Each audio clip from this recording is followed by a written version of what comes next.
ሰላም ጤና ይስጥልኝ ቤተሰቦች፣ ምርጥ ፊልም በትንታኔ ልጋብዛችሁ ተመልሼ መጥቻለሁ። የፊልሙ ርዕስም ላፐታ ሌዲስ ይባላል። ለእይታ የበቃው በ2024 ዓ.ም ነው።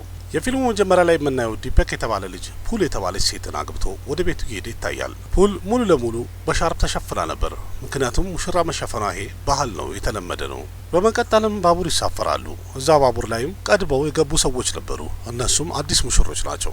የሙሽሮቹ ልብስም በአጋጣሚ ሆኖ አንድ አይነት ነበረ ከፑል ጋር። ማታ ላይ በመስኮት ቀና ብሎ ሲያይ ዲፐክ ስቴሽኑ ላይ ወይም መውረጃው ጋር እንደደረሰ ይታየዋል። ስለዚህ ባቡሩ ተነስቶ ከመሄዱ በፊት በፍጥነት ፑልን እጇን ይዟት እየጎተታት ይወርዳል። ፑል ግን ከወረደች በኋላ ለትንሽ ደቂቃ ቢሆን ታስባለች። ከዲፐክ ጋር ልሂድ አልሂድ ብላ ስታመነታም ይታያል። መጨረሻዋ ግን ከሱ ጋር ትሄዳለች። የዲፐክ ጓደኞቹም ባንድ ባጃ ምናምን አዘጋጅተው እየቀወጡ ይጠበቁት ነበር።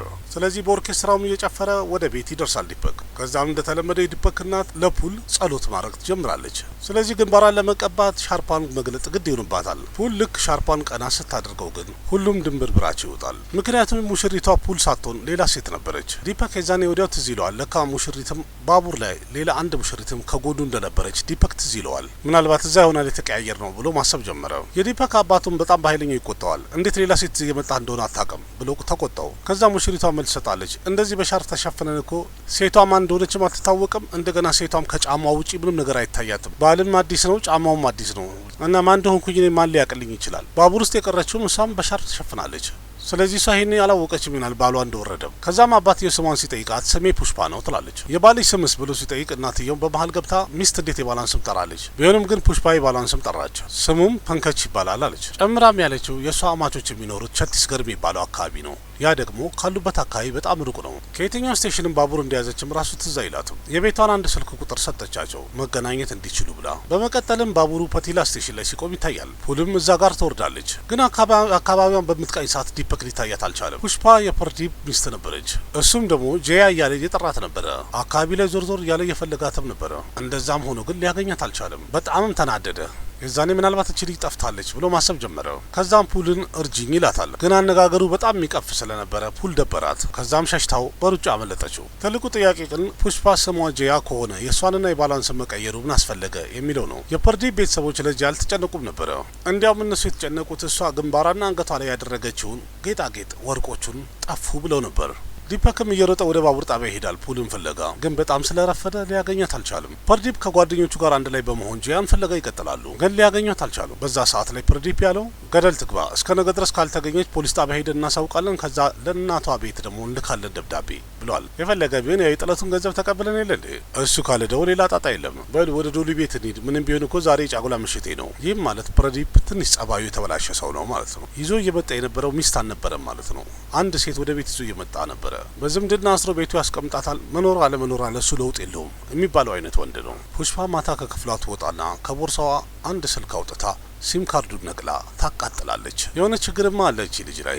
ወደፊት ሄደን ሁሉም ሚስጥር እናየዋለን። የማይታወቅ ቦታ፣ ጸጥ ያለ ስቴሽን፣ የምታውቀውም አጠገቧ አንድ ሰው የለም። ፑል ብቻዋን ስለነበረች በፍርሃት የስቴሽኑ ሽንት ቤት ውስጥ ቁጭ ብላ ምሽቱን ታሳልፋለች። እዛው ስቴሽን ውስጥ አብዱልና ቾቱ የሚባሉ ሁለት ልጆች ታገኛለች። እንርዳሽ ብለው ስቴሽን ማስተር የተባለው ግለሰብ ጋር ይዘዋት ሄዱ። የፑል የአማቿ ቤተሰቦች ሱረጅ ሙኪ ይባላሉ። ግን እሷ ምንም ልታስታውስ አልቻለችም ስማቸው ማን እንደነበረ።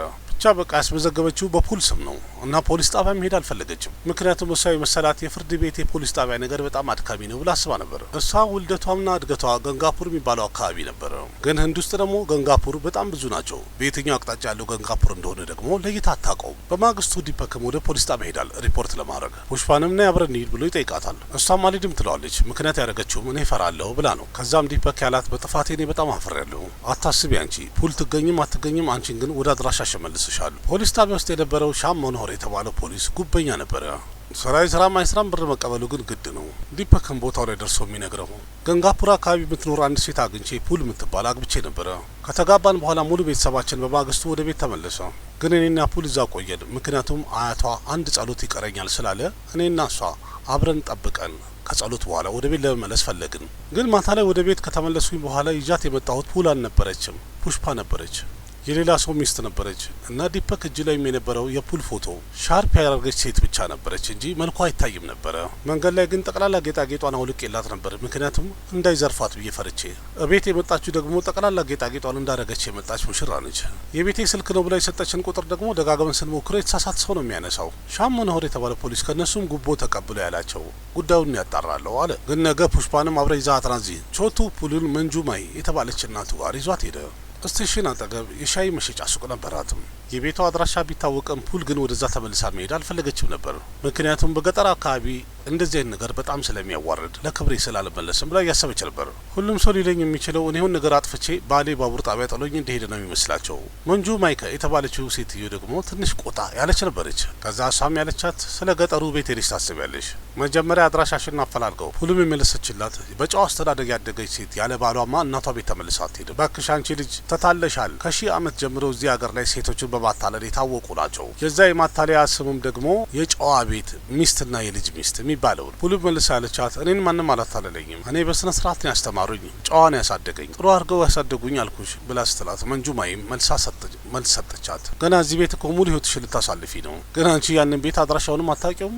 እናትሽ ጥሩ አድርጋ አይደለም ያሳደገችሽ፣ ሞኝ አድርጋ ነው ያሳደገችሽ። እንዲያው አረ እንደዛ ሞኝ አይደለሁም፣ እኔ እኮ የቤት ስራ በደንብ አውቃለሁኝ፣ ሁሉ ነገር ብቻም ወደ ቤት መሄዳችም አይደለ፣ ስለዚህ ሞኝ ነሽ ማለት ነው ብላ መንጁ መለሰችላት። ሞኝ መሆን እኮ የሚያሳፍር ነገር አይደለም፣ ግን በሞኝነትሽ መኩራትሽ ይሄ ነው የሚያሳፍረው። ፑሽፓ በጧት ተነስታ ወደ ጸሎት ቦታ ሄዳ ነበር። 5 ሰዓት ያህል ቆይታ ተመለሰች። ሁሉም ሰው የመሰለው ጠፍታለች ብሎ ነበር ያሰቡት። ተመልሳ በመጣች ሰዓትም አዎ አልጠፋችም፣ መጣች፣ ካልሆነማ ሰው ይለን ነበር እኮ በአንድ ቀን ውስጥ 2 ሙሽራ ጠፋች ይባል ነበረ። ፕርዲፕም ጀያ ጠፍታለች ብሎ ሪፖርት አጽፎ ነበር። በየአካባቢው ላሉ ፖሊስ ጣቢያዎች ሪፖርት እንዲደረግም የሚሰጥ ነው። ሻም ጋም ያ ሪፖርት ይመጣል። የዛኔም የተጠራጠረው ፑሽፓ ራሱ ጀያ ትሆን እንዴ ብሎ ተጠራጠረ። ልክ ሲጨልም ጠብቃ ፑሽፓም አሁንም ተደብቃ መውጣቷ አልቀረም። ከዛም ስልኳ ውስጥ አዲስ ሲም ካርድ አውጥታ ታስገባለች። አሀ ለካ ለጸሎት ብላ ሄደችው 5 ሰዓት ያለ ቆየችው ለዚህ ነበር ማለት ነው። መንጁማይ የመሰላት ሙሽራ ስለነበረች ጠቅላላ ጌጣጌጧን የተዘረፈች መሰላት ነው። ስለዚህ ጌጣጌጥ ሲወስደው ባልሽማ ሊመለስ አይችልም። እንደዛ ብትላትም ፑል ግን እምነት ነበራት ዲፐክ እየፈለጋት እንደሆነ። አንድ ቀን እንደምንም ብሎ ያገኘኛል ብላ ታምን ነበረ። መንጁማይ ለፑል እዛው ሻይ ቤቷ ውስጥ ስራ ትሰጣታለች። የዲፐክ የወንድሙ ሚስት ፑልም ባሏን በልጇ ስም ነበር ምትጠራው፣ የበብሉ አባት እያለች ማለት ነው። ፑሽፓም ለምን ስሙን አጠሪም ብላ ጠይቀቻት። ፑነምም የባል ስም እኮ ዝም ብሎ አይጠራም፣ ጥሩ ስም ከወጣለት ኤጂ ኦጂ ምናምን ብላችሁ ለምን ትላላችሁ? ስሟን እጇ ላይ መነቀሷ ትዝ ይላታል። ከዛም ዲፐክ ወደ ፖሊስ ጣቢያ ይዟት ሲሄድ እናያለን። ከዛም ፑሽፓ የገጠሯን ስም፣ የአባቷን ስም፣ የባሏን ስም ጠቅላላ ውሸት ትናገራለች። ሪፖርት ላይ እንደተጻፈው እጇ ላይ ጀያ የሚል ስም ተነቅሳለች ተብሏል። እዛ ሻም እጅሽን አሳይኝ ብሎ ይጠይቃታል። ግን ፑሽፓ ጀያ የነበረውን ሼያ አድርገዋለች። ስምሽ ፑሽፓ ከሆነ ለምንድነው ሼያ ብለሽ የተነቀሲው ብሎ ጠይቃት። ፖሊሱም በልጅነቴ አያቴ እኔን ሼያ ብሎ ነበር የሚጠራኝ፣ ለዛ ነው ሼያ ብዬ የተነቀስኩት። ከዛ ሻም ፎቶ ትነሳ ብሎ ያዛል። ከዛ እሷም ሻርፓን በደንብ አርጋ መሸፈን ጀምራለች። ያለ ሻርፕማ ከተነሳውኝ ይዋረዳለሁ ማለት ጀመረች። ልክ ፑሽፓ መሄድ ስትጀምር ሻም በድንገት ጀያ ብሎ ጠራት። ከዛ ፑሽፓም ፊቷን አዞረች። የዛኔ ሻምም በትክክል ገባው እቺ ራሷ ጀያ እንደሆነች። መንጁማይ ፑልን ወደ ራሷ ቤት ይዛት ሄደች። የምትኖረውም ብቻዋን ነበረ። ፑልም ስትጠይቃት ያለቻት እኔ ባሌንም ልጄንም አጥቻለሁኝ። በእርግጥ ኖረውም አልጠቀሙኝም፣ የኔን ላብ ነበር የሚበሉት። ባሌማ በእኔ ብር ጠጥቶ እኛኑ ይደበድብ ነበር የሚለው የሚያፈቅር ሰውማ የመምታት መብት አለው ይል ነበር። ከዛ አንድ ቀን እኔም ሞከርኩኝና እጄን አነሳውበት። ፑልም በቃ እዛ ሻይ ቤት ለምን ጣፋጭ ነገር ሰርቻ አልሸጥም ብላ ትላታለች። አረ እሱ ነገር እኮ ከበድ ይላል፣ በትክክል መስራት ትቻለች ግን ብላ መለሰችላት። ባዳ ሰውን ጣፋጭ አብልተው የራስ ማድረግ እናቴ ያስተምራኛለች ብላ መለሰችላት። መንጁማይ ሻይ ቤት አንድ ሰው ዘወትር ይመጣ ነበረ። 2 ሳምቡሳ ይወስዳል፣ 4 ጊዜ ደግሞ ለውሶ ይበላ ነበር። እሷም በጣም ትቆጣው ነበር። ዛሬ ግን ፑል ለየት ያለ ጣፋጭ ነገር ሰርታ ነበር። ከዛ ከጣፋጩ 2 ማንኪያ መንጁማይ ራሷ ታደርግለታለች። ፑልም መጀመሪያ ጣዕሙን አንቺ አትቀምሺውም ብላ ጠይቀቻት። አረ አፌ ላይ ጣፋጭ ለማድረግማ በእኔ ህይወት ውስጥ ምን አዲስ ነገር ተፈጠረ ብለሽ ነው? ምን ያደርጋል ብላ መለሰችላት። ሻምና ረዳቱ ፖሊሶቹ ፑሽፓን መከታተል ይጀምራሉ። የት እንደምትሄድ ምን እንደምታረግ መከታተል ቀጠሉ። የጸሎት ቦታ ዘውትራ የምትሄደው ስልክ ለመጠቀም እንደሆነ ልብ ይላሉ። ለካ ዘውትራ የምትሄደውም ኔትወርኩ ትክክል የሚሰራው የጸሎት ቦታ ላይ እንደሆነ ተረዷት። ዲፐክ አንድ ባለሱቅ ጋር ይሄድና ይጠይቃል። ሚስቴን አይታታል ብሎ ፎቶ ያሳየዋል። ፎቶ ማለት ያኛው ነው፣ ሻርፕ አርጋ የተነሳችው ነበረ እና ባለሱቁ ይመልስለታል። መልክ ከሌለ በምን ይታወቃል? መልኳ ከተሸፈነ እኮ ማንነቷ ተሸፈነ ማለት ነው፣ እንደዚህ ማግኘትማ አትችልም ብሎ ይመልስለታል። ሚስቱም ሻይ ልትሰጠው ትመጣለች። እሷም ደግሞ ንቃብ አርጋ ነበረ፣ ከላይ እስከታች ተሸፍና ነበር። እቤቱ ያለውን ስህተት ነበር እየመከረ የነበረው። ዲፐክ አንድ ጉንጀን የሚባል ጓደኛም ነበረው። ከፑሽፓ ጋር ትንሽ ተግባብተው ማውራት ጀምሮ ነበር። እሱም በዛ መሀልም አባትየው ያይና መጥተው ይቆጣዋል። ምን አስፈለገ ከእንግዳ ጋር መቅበጥበጥ? ከዛም ፑሽፓ የተዘራው እህል ላይ ትላትል እንዳይበላው እንዴት ማጥፋት እንዳለባቸው ምክር ሰጣቸዋለች። እነሱ የማያውቁትን አዲስ ሲስተም ስለነገራቸው ስለ ግብርና እንዴት አወቀች ብለው ሁሉም ደንግጠው አዩት። ፑሽፓም አባቴ በጣም ብዙ የግብርና ማሳ ነበረው አለች። ስለዚህ ሁሉም ነገር አውቃለሁ። ከዛም ፑሽፓ የፑነም የባሏን ፎቶ ስኬች ማግኘት ቻለች። የሳለችውም ፑነም ራሷ ነበረች።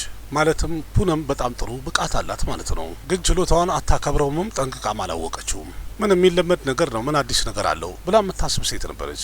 አረ ራሱ የሚለመድ ቢሆንማ ሁሉም ሰው በቻለ ነበር ብላ ፑሽፓ መለሰችላት።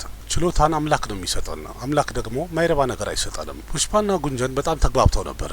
ፖሊሱም እየተከታተላቸው ስለነበረ አዲስ ወንድ እየጠበሰች ነው ማለት ነው ብሎ ተጠራጠራት። ረዳቱም ያለው ለአንድ ሴት 5 ጊዜ 5,500 ብር ልካለች። ፑል ሁል ጊዜ ቤቷ ውስጥ ነው የምትቆየው። ቤቷም ያስተማሯትም በስራ ሰዓት ላይ ስራ ብቻ መስራት እንደሆነ በደንብ ያሳያል። ውጪ ወታም ስትሰራ ማንኛውም ስራ መስራት እንደምትችል በደንብ ተረዳች። እናም ቤተሰባችን ለምንድነው እስረኛ የሚያደርገን? ለሴቶች ለምን እድል አይሰጠንም እንድንሰራ የሚል ሀሳብ ገባት። መንጁማይም መለሰችላት። ሴት እኮ ማህበረሰብ ታበላሻለችም ታቃናለችም። ልጅ መውለድም ትችላለች፣ ማሳደግም ትችላለች።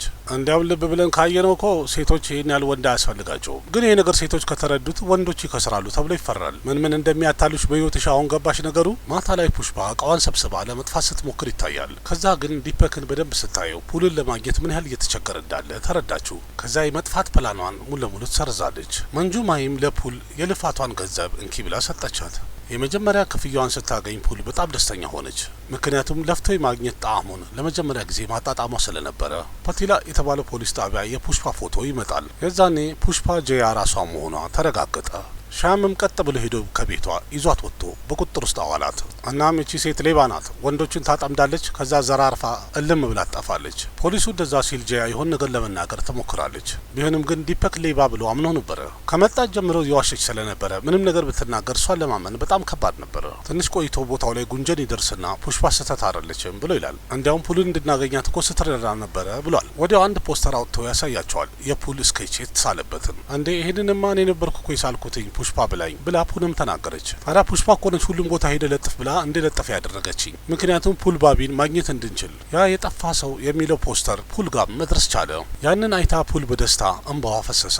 ዲፐክ እሷን እያፈላለጋት መሆኑም ተረዳች። ከዛም ፖስተሩ ላይ ባለው ስልክ ቁጥር መደወል ይጀምራሉ። ግን የሚያነሳው ሰው አልነበረም። ስልኩን ያ ስልክ ቁጥር የፑሽፓ ነበረ። ፖሊስ ጣቢያ የተቀመጠ ነው። ቢሆንም ግን የትኛው ገጠር እንደሆነ በደንብ ታውቆ ነበረ። ፑልንም በደንብ አሳምረዋት ወደ እሷ ገጠር የሚሄድ ባቡር ላይ ያሳፍሯታል። ዲፐክ ሁሉንም ነገር ለሻም ይነግረዋል። ከዛም ፑሽፓ ስለ ራሷ እንድትናገር እድል ይሰጣታል። ጄያም ያለችው የኔ ጋብቻ ተወስኖ ነበረ፣ ግን አሁን ማግባት አልፈለግኩም ነበር። ለእናቷም ያለቻት ከ800 ወንዶችና ከ68 ሴቶች አንደኛ ነው የወጣሁት። ስለዚህ እኔ ስለ ግብርና መማር ነው የምፈልገው። ዴራዱን ሄጄ ኮርስ ልውሰድ። እናትም የመለሰችላት የጥሩ ቤት ልጅ ነው። ፕሬምን ካናገርሽ በኋላ ምናልባት ልትማሪ ትቻለሽ። ካገባሽ በኋላ ከፈለግሽ ትማሪያለሽ፣ ካልሆነ ደግሞ በእድልሽ ላይ ያለው ነው የሚሆነው። በሚቀጥለው ሳምንት አንቺ ሙሽራ ሆነሽ ካልተሸኘሽ የኔ ሬሳ ይሸኛል። ይሄ ነገር ካሁኑ ወቂ ብላ ትታ ሄደች። ጄያም በጣም ትጨነቃለች። ምን ታርግ? አሁንማ ተገዳ በቃ ማግባቷ ነው። በጋብቻ ሰዓት በጨዋታ የሰማሁትኝ ፕርዲፕ የመጀመሪያ ሚስቱ ልጅ መውለድ ስላልቻለች ራሷን አቃጥላ እንደሞተች ሰማሁ። ተቃጥላ ይሁን አቃጥለዋት ይሁን ግን ፈጣሪ ይወቀው። ለጥሎሽ 10,000 ብር ተሰጠው። ያም ደግሞ ያንሳል ብሎ ህዝብ ፊት ለፊት እናቴን ሰደባት እና እንደዚያ የማሀይም ሰው እኔን እንድማር እንዴት ይፈቅድልኛል? ጁኒየር ኦፊሰሩም ያለው እንደዛ ከሆነ ከጋብቻ በፊት አጠፊም ነበር እንዴ? ካገባሽ በኋላ ለምን ጠፊያለሽ? ጄያም የመለሰችለት ለመጥፋት ማጨራሽ አላሰብኩም። ከእድሌ ጋር ተስማምቼ በሻርፍ ተሸፍኜ እየሄድኩኝ ነበረ። ግን በድንገት እሱ ጄን ያዘኝና ከባቡር ላይ አስወረደኝ። ስለዚህ እድሌ ትልቅ ምልክት እያሳየኝ እኔ እንዴት እምቢ ብዬ እመለሳል? ሄመንት ፐልቲ የኔ ታላቅ እህቴ ናት። ጌጣጌጤን ሸጬ ብር የላኩላት እኔ የኔ ኮርሴንና የሆስቴል ክፍያ እንድትከፍልልኝ ነው። ትላንት ማታ እኔ ወደ ዴራዱን መሄድ ባስ ይዤ ነበረ። ቢሆንም ግን አልሄድኩም። ዲፐክም ይህን ያልከው አሸሽን ምን አለ አንዴ እውነት ብትነግሪኝ። እውነቱን የነገርኩ ቢሆን ኖሮ እኔ ብቻዬን ትተወኝ ነበረ። ወላጅ እናቴን ብጠይቃት እንኳን ያልሰማችኝ አንተ እንዴት ትሰማኛል ብዬ ተስፋ አረጋለሁ ብላ መለሰችለት። እኔ ለ1 ሳምንት ብቻ መደበቅ ነበር የፈለግኩት፣ ግን ሙሉ ዓለም እኔን አንጠልጥሎ ወደ ቤቴ ለመመለስ ጥረቱን እንደቀጠለ ነው። እኔ የሰራኩት ነገር ቢኖር አንድ እድል ነው፣ እሱም ከህይወቴ ነው የሰራኩት። እድሌንም ለመጠቀም እኔ አምልጬ ልወጣ ነበር፣ ግን የዲፐክን ሁኔታ ሳየው አልቻልኩም። ለዛ ብዬም የፑልን ፖስተር አሰራሁኝ። ምናልባት ፑል ከተገኘች በኋላ በነጻነት መሄድ እችላለሁ ብዬ። በዛ መሀል ሻም የጄያን ስልክ ያየዋል። 12 ሚስ ኮል ያይበታል። እዛ ላይ መልሶ በደወለ ሰዓት ላይ ፑል የት እንዳለች ታወቀ። ሻም ዲፐክን ለቀቀው። ጄያን ግን እንድትሄድ አልፈቀደላትም። ምክንያቱም ባሏ ፕረዲፕ እሷን ለመውሰድ እየመጣ ስለነበረ። ፕረዲፕም ቦታው ላይ ደረሰ። ልክ እንደመጣም ለሻም ጉቦ ሰጠው፣ ምክንያቱም ኬዙን ቶሎ እንዲጨርሰው እንዲዘጋው። ሻምም ልክ እንደዛው አደረገ። ጄያን ወደ ውጭ አውጥተው ሰጡት። ጎትቶም አንድ ጊዜ በጥፊ መታት። ግን ቦታው ላይ የነበረ ማንም ሰው ምንም አላለም፣ አልተናገረም። ከዛም ፕረዲፕ እየጎተታት እንሂድ ይላታል። የዛኔም ሻም ተናገረ። ፖሊሱ አንድ ኬዝ እንኳን ተዘግቷል፣ ግን አሁን ሌላኛው ኬዝ ይከፈታል አለው። ደሟን እንድትጠርግ መሀረብ እያቀበላት ልጅቷ ለአቅመ ሔዋን አልደረሰችም፣ ስለዚህ በግድ ልትወስዳት አትችልም አለው። እዚህ ፖሊስ ጣቢያ መጥተህ በሴት ላይ እጅ ማንሳት፣ ጥሎሽ መቀበል፣ ማስፈራራት፣ መዛት ይሄ ራሱን የቻለ ትልቅ ወንጀል ነው። ፕሬዲፕ ባቡ ሴትን ማስገደድና ጥሎሽ ገንዘብ መቀበል፣ በዚህ እንኳን አንድ ኬዝ ቢመሰረትብህ በደቂቃ ውስጥ አስገብቻ አስራሃለሁ። የመጀመሪያ ሚስትህ የሞት ኬዝም እሱም ፋይል ገና ይከፈታል። እሱም በደንብ እንዲጣራ አረጋለሁ። ተቃጥላ ነው ወይስ አቃጥለዋት ነው? ይህን ሲሰማ ፕሬዲፕ ወዲያው ላጥ ብሎ ይጠፋል። ምንም ብር ቢሰጠውም ሻም ግን ከጂያ ጋር እንጂ ከሱ ጋር እንዳልሆነ ተረድቶታል። ሻም እንደፈለገ ጉቦ እየተቀበለ የተሳሳተ ስራዎችን የሰራ ቢሆንም ግን በአሁኑ ትክክለኛ ነገር ለመስራት የወሰነ ይመስላል። ሻም ጌጣጌጧን ጠቅላላ እየመለሰላት በደንብ ተማሪ ብሎ ፈቀደላት። ዲፐክም እየሮጠ ወደ ባቡር ጣቢያው ይደርሳል። እዛም ከባቡር ስትወርድ ከፑል ጋር መገናኘት ቻሉ። ሁለቱም በመገናኘት ደስታ በእንባ ታጠቡ። ተቃቅፈውም ሁለቱ አንድ ሰው መሰሉ። ዲፐክም ሚስቱን ይዞ ወደ ቤት ሄደ። ሙሉ ቤተሰብም እሷን ሲያገኛት በጣም ደስተኛ ይሆናሉ። መጨረሻ የቤታችን የልጅ ሚስት ትክክለኛዋ ቤቷ ገባች ብለው ተደሰቱ። ፑል ቤቷ እንደደረሰች ዜናው ለመንጁ ማሂም ይደርሳታል። መንጁ ማሂም በደስታ አይኗ ይረጥባል። ስለዚህ ዛሬ ጣፋጩን በላች። ምክንያቱም በህይወቷ ውስጥ የተፈጠረው ነገር ጣፋጭ የሚያስበላ ነገር፣ የደስታ ነገር ነበርና። ከዛም ጂያ ወደ ዴራዱን ለትምህርት ስትሄድ ይታያል። ሁሉም ሰውም እሷን ለመሸኘት በመጣበት አንድ ላይ ታየ። ጂያም ሁሉንም በደስታ ቻው እያለች በድጋሚ መጥቻ ያገኛቸዋለሁ ብላ ቃል እየገባች ተሰናበተች። በዛውም ጉዞዋን ቀጠለች ህልሟን ለማሳካት። በዚህ መልኩ ታሪኩ እዚህ ጋር ተጠናቀቀ። መሰል ቪዲዮዎችን ለማበረታታት ያላችሁን ሀሳብ አስተያየት በኮሜንት ግለጹ። ቪዲዮ ላይክ ማድረግ አትርሱ። ለቤቱ አዲስ የሆናችሁ ሰብስክራይብ አድርጉ። ለነበረን ቆይታ አመሰግናለሁ። ቃሲም መካ ነበርኩኝ። በሌላ ቪዲዮ እስከምንገናኝ ደህና ሁኑ። ባባይ